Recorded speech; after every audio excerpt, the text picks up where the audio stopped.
नमस्कार दोस्तों, कैसे हैं आप सभी। आइए आज हम वट का सावित्री व्रत कथा सुनते हैं। वट सावित्री व्रत कथा का वर्णन स्कंद पुराण में है।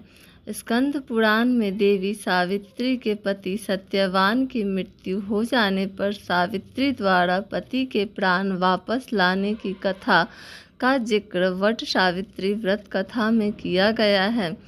इस कथा के विषय में कहा गया है कि यह कथा सौभाग्य प्रदान करने वाला है, इसलिए वट सावित्री व्रत के दिन वट वृक्ष के नीचे सुहागन स्त्रियों को वट सावित्री की इस कथा का विस्तार पूर्वक पाठ करना चाहिए और सुहागिन महिलाओं को इस कथा को सुनना चाहिए।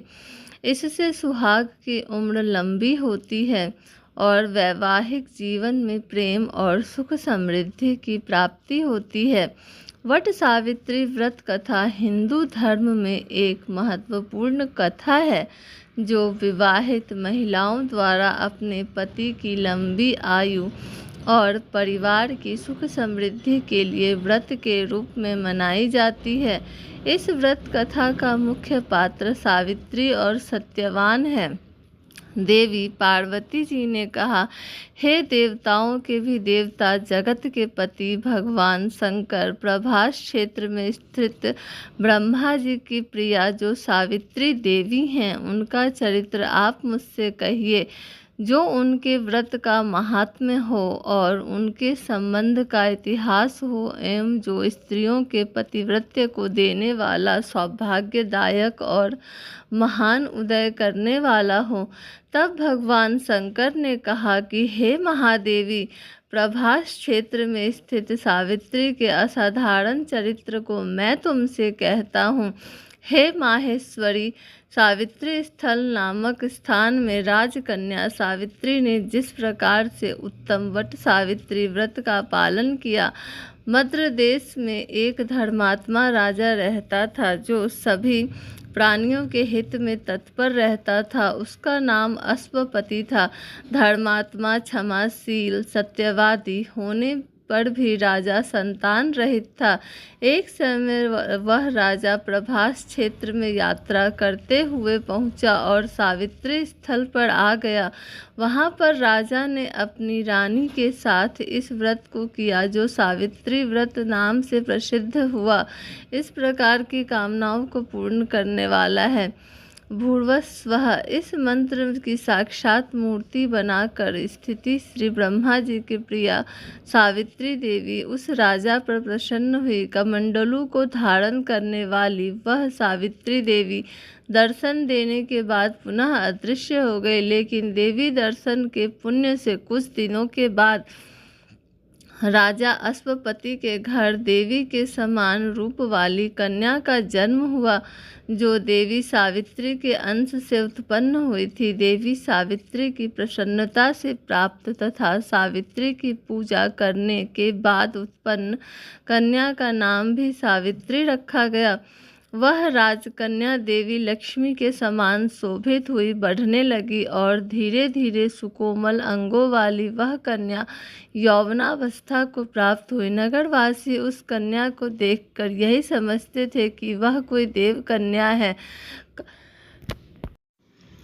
कमल के समान विशाल नेत्रों वाली वह तेज से अग्नि के समान प्रज्वलित होती हुई वह सावित्री महर्षि भृगु द्वारा कहे हुए सावित्री व्रत को करने लगी। लक्ष्मी के समान सुशोभित वह कन्या एक दिन देवी सावित्री की पूजा के बाद पिता के पास खड़ी हो गई। उस समय पुत्री की युवावस्था को प्राप्त देख राजा ने मंत्रियों से सलाह किया।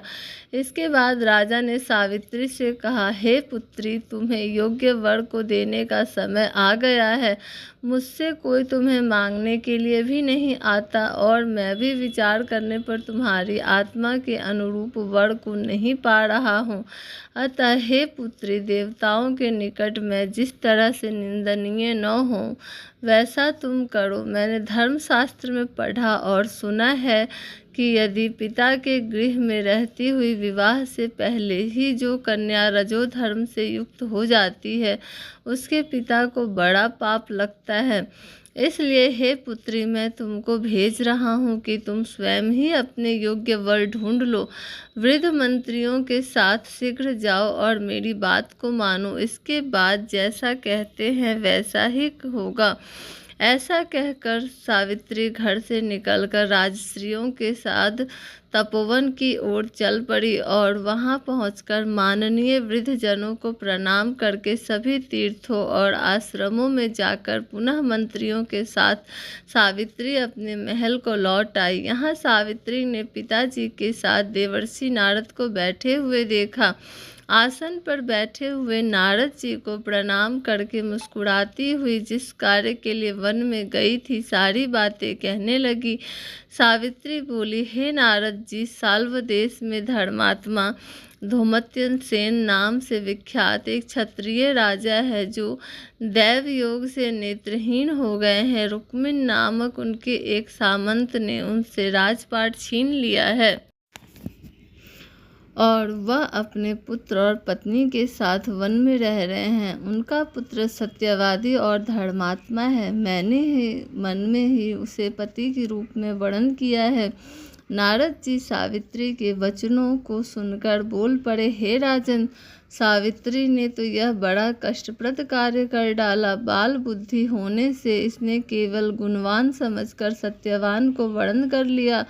सत्यवान मिट्टी के घोड़े बनाता है और घोड़े का चित्र भी बनाता है, इससे उसे चित्रवास भी कहते हैं।